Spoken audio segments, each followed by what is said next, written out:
Hello, hello, hi, folks. Welcome. Happy Tuesday. In hopes that you squeezed more out of your day than the day squeezed out of you. I am Sean Azimi with SideGigSean.com, and I welcome you to this live. I gotta get used to saying that, right? So, I was trying to go on, but it wasn't letting me go on, so I had to turn off the phone and come back on. So anyway, we're on now. I have a great one for you tonight. I haven't done one of these in a very long time, and I'm super excited to talk about this, especially these days, especially with all the stuff that's going on in the world. So I mean, you don't have to be a rocket scientist to figure this out, that people, when things are going down, people are just kind of standing there with their phones, taking a video, broadcasting it live, taking pictures, all kinds of stuff, right? Instead of like putting the phone down and maybe helping out somebody. What a concept, right? But we're more interested in recording that information and passing it on and maybe being popular or what have you, than kind of giving a helping hand, right? Now, there's more to this than just standing there and wanting to take some videos and pictures and post on social media. It turns out that it's a whole thing. It's an actual thing. And my cousin had posted a post yesterday or a couple days ago about a study, right? And I found it so fascinating. So I went ahead and researched more about the study. And I even got more fascinated. So there's a study being done on this whole subject. And it's not like it was done a couple of weeks ago. Back in 1964, there was a case of a lady. Her name was Kitty Genovese. Kitty Genovese. That's what I'm talking about, okay? Now, what was up with her is that she actually was murdered, and 38 people, neighbors, were watching this horrific thing taking place in front of their eyes and hearing everything that was going on at the same time. Imagine being there, 38 people watching and hearing this horrific act of crime being done, and nobody called for help. Not a single person. This whole thing got kind of, why is it that 38 people would just stand there and see somebody being killed and not do a single thing about it? Well, like I said, this was back in 1964. This is actually called a bystander apathy. Apathy, the A means without, right? Bystander apathy. Now, in the 60s, there was a study done because of this whole case by John Darley and Bibb Latané, I think it's Latané or Latané, at Columbia University. If you're joining me live, let me know you're here by typing something in the comments, throwing something in the comments, because I don't know who joins, who doesn't join. I used to be able to. Facebook is being really funky. Like I can't, like I said last night, I can't like or love any post. It just goes away. I can't even explain it. Anyway, let's get back into this. This is a really interesting study. So John and Bibb did a study in the 60s at Columbia University called the Smoky Room Experiment. What that was that they invited university students to come in and share their views about problems of the urban life. Now, those who were interested in this study, hey, B Money, what's going on? Welcome, dude. Those who were interested in participating in the in this study were first asked to come in and wait in a waiting room and fill out a questionnaire. However, the urban life study was not real. The real experiment happened in the waiting room. Here's what happened. As these students were in the room doing their questionnaires,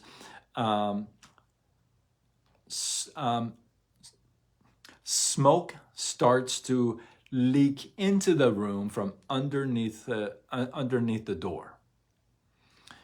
By the end of 4 minutes, there was enough smoke in the room that would block your vision and it would give you a hard time breathing by the end of 4 minutes. Now, some of you are already offended by this, but remember, this was 1960s. People didn't sue each other for sneezing, okay? Yeah. So, anyway. So, this is what happened with the study. So they examined out all the students in 3 conditions, right? The first condition was that the students were in the waiting room alone by themselves. In this case, when the smoke starts to come into the room, 75% of the students started to investigate the smoke, like what's going on, where is it coming from, and went out to the hallway to call on somebody and say, hey, there may be a problem here. 75% of the students that were alone did that. Group 2 was students who were in the room with a confederate. Now, a confederate is a paid actor who basically does what you ask him to do. In this case, the confederate was instructed. Hold on one second. I gotta collect my mind.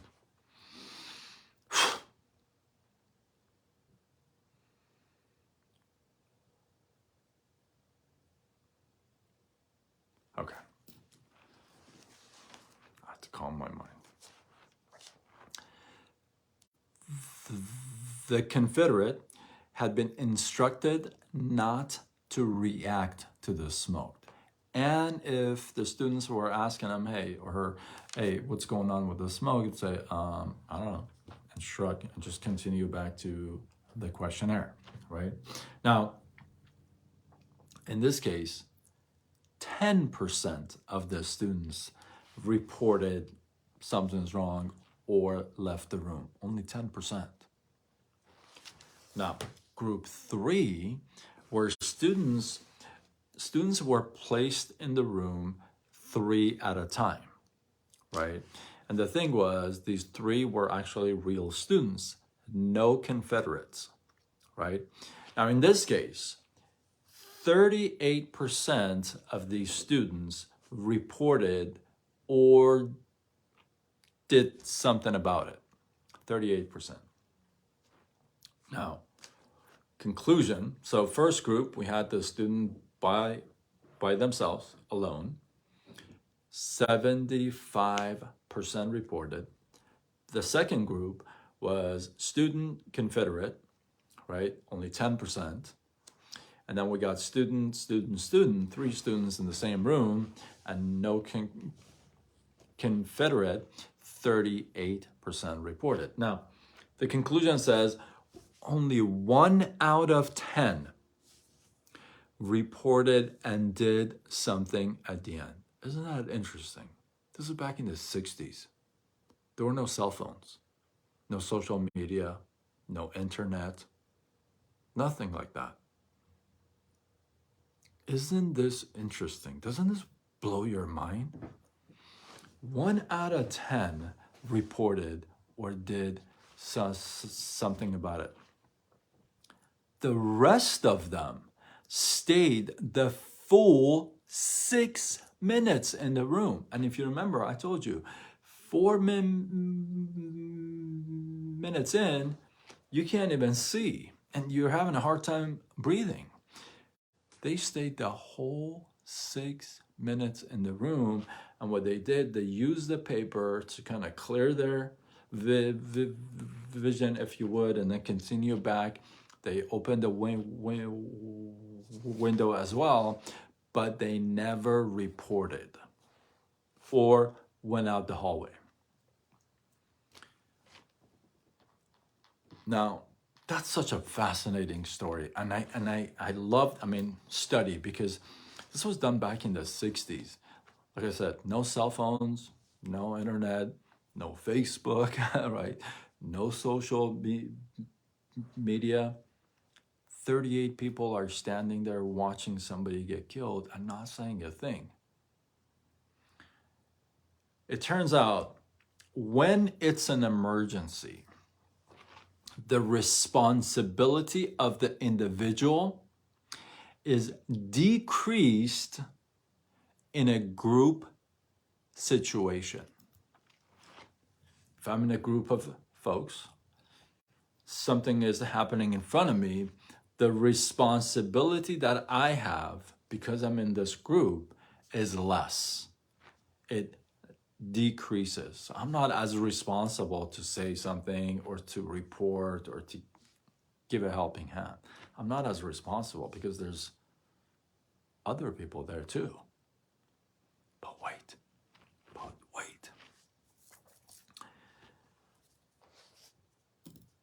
The other part is that they don't want to be seen doing something inappropriate or saying something out of line, or at the same time, they don't want the other people in the group perceive them as saying something inappropriate or being out of line. Isn't that interesting? Just because of other people's behaviors, right? Now, here's where it gets a little bit more interesting. If the people in the room all know each other, then it changes.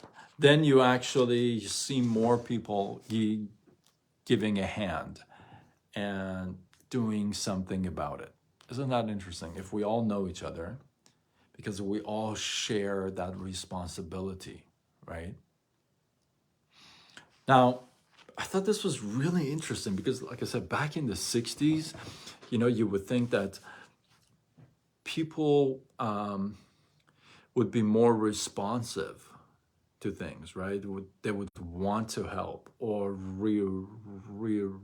report a problem, right? But you can see that that's not the case. The bystander apathy is a real thing. And isn't it interesting that we've talked about this before, that we pay so much attention to other people's opinions about what we shouldn't, right? Or how they think of us, how they see us, how they perceive us if we were to do something. I don't want to join that business. I don't want to be network marketing. What would my friends think? I don't want to take a look at another opportunity where I could potentially make some extra income on the side. What would my friends think? That's a real thing. Other people's opinions. I thought it's fascinating, and it just blows my mind, where you can connect. I'm going to mic drop right here for you. Where you can connect right? You can connect other people's opinions, you having this whole thing about other people's opinions, and other people's behavior. Both of them influence you. Isn't that fascinating? And about the same ratios.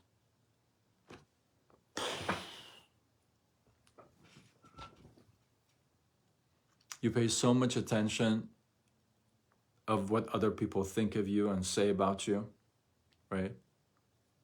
All the time. You may not think you do, you may not want to, but in reality and in action, that is what you do. You pay attention to other people's opinions.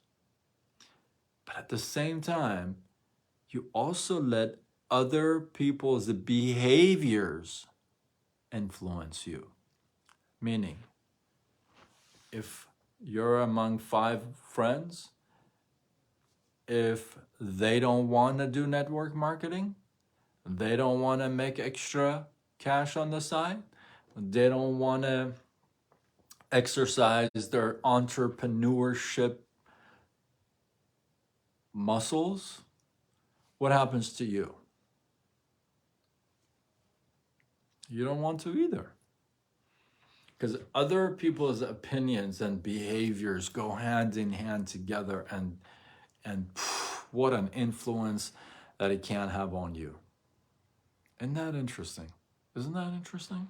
I find that I found this study so fascinating. So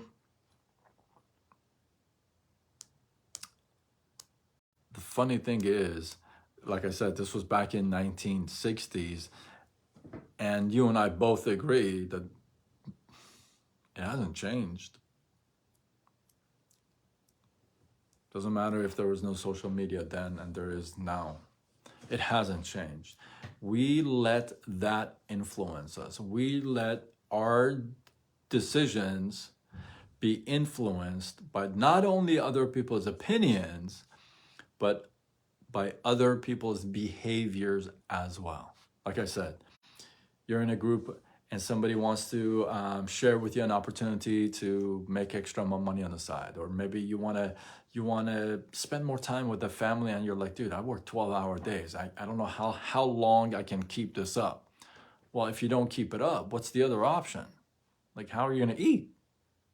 Of course you got to keep it up. It's like, that's a dumb thing to say. I don't know how long I'm going to keep that up. Well, what the heck are you going to do after? Right? So it's amazing. PK, what's up, money? How you doing? So welcome. So hopefully, I don't know how long you've been here, but I think you may really like this study.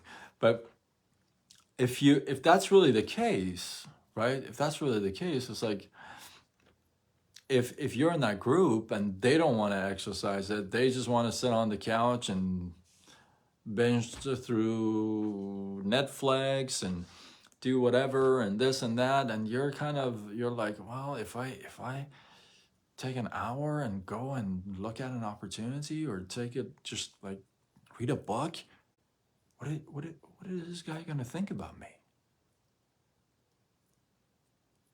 Their behavior also is influencing your behavior, because what they're doing is affecting and influencing what you want to do. I thought like I said, I was blown away by this study. I really like this study. I hadn't done a study for a while, and I really appreciated this. So I hope you got some love, some inspiration, some value from this. Like I said, bystander apathy is a real thing. You're going to stand there and just watch, right? Well, remember that other people's opinions and behaviors can have a massive influence on you, right? They can have a massive influence on you. So make sure that massive influence is not negative. It's positive. You pick people that their opinion that their behaviors are a positive part of your life, not a negative. Oscar, what is good, my man? What's the good? I was actually thinking about you the other day.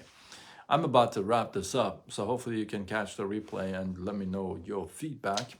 With that, hopefully you guys got some love, some inspiration, some value from this live. I appreciate you guys.